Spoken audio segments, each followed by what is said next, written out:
Hi friends, ఎలా ఉన్నారు? బాగున్నారా? నేను బాగున్నాను. ఈరోజు మన రెసిపీ చూద్దాం రండి. కోడిగుడ్డు, టమాటా, వంకాయ, ఎగ్, వంకాయ, టమాటా కర్రీ చేసుకుందామండి. ఓకే అండి, ప్రాసెస్ స్టార్ట్ చేద్దాం. వీటిని ఇలా కట్ చేసుకుందామండి. ఘాట్లు పెట్టుకుందాం. ఇలాగా చిన్నగానే ఇలా ఘాట్లు పెట్టుకుందాం. ప్రాసెస్ స్టార్ట్ చేసుకుందాం రండి. ఆయిల్ వేసుకుందామండి.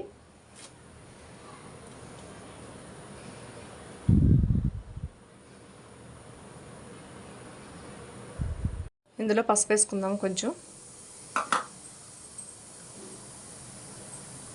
ఎగ్స్ వేయించుకుందాం.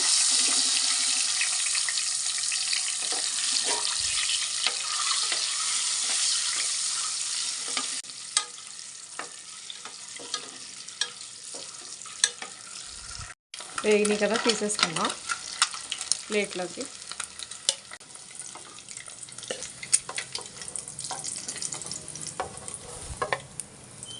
ఇప్పుడు ఇందులో ఉల్లిపాయలు వేసుకుందాం.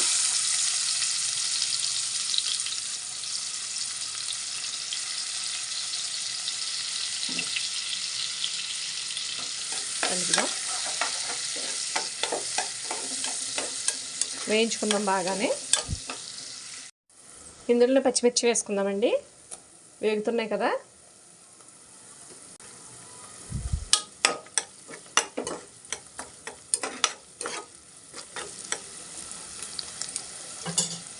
ఇందులోనే టమాటోస్ వేసుకుందాం.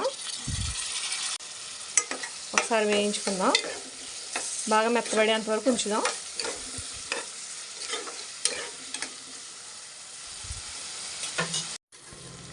వేగినాయి కదండి. ఇప్పుడు ఇందులో వంకాయలు వేసుకుందాం. బాగా వేగిపోయినాయి కదా, చూసారా అంత సాఫ్ట్గా వేగినాయి.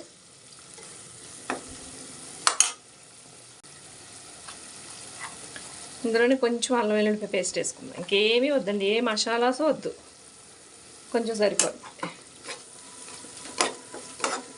పచ్చివాసన పోయేదాకా వేయించుకుందాం. అప్పుడు వంకాయ ముక్కలు వేసుకుందాం.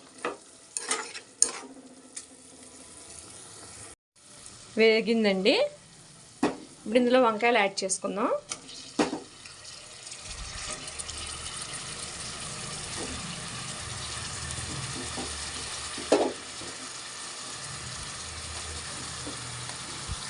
చూద్దామండి.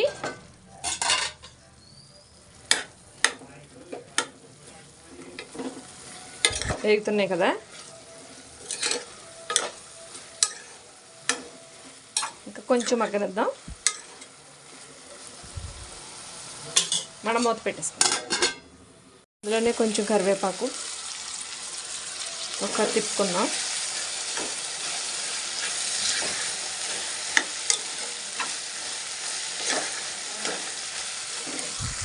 కావలసినంత ఉప్పు, ఇందాక కొంచెం పసుపు వేసాం కాబట్టి కొంచెమే,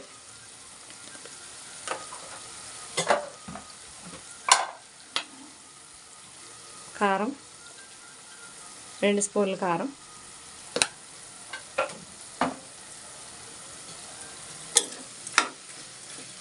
అలా ఒకసారి కలుపుదాం ఇలాగా.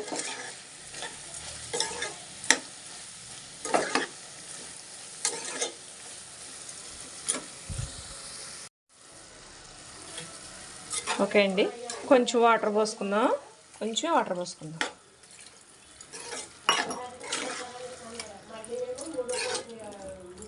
మూత పెట్టుకొని ఉడికించుకుందాం. ఉడుకుతుంది కదండి, ఎగ్లో వేసేసుకుందాం.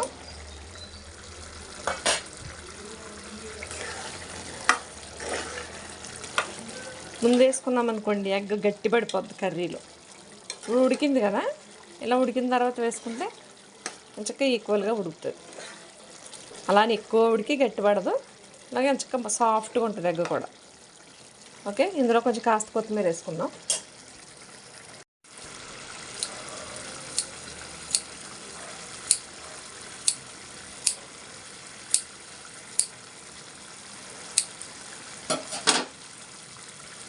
ఓకే అండి, అయిపోయింది కర్రీ. ఎలా వచ్చిందో చూడండి ఫ్రెండ్స్. బాగా వచ్చిందా కర్రీ? చూడడానికి లుకింగ్ కూడా బాగుంది కదా. ఓకే అండి, దించేసుకుందాం. ఓకే అండి, ఎలా వచ్చిందో చూసారు కదా.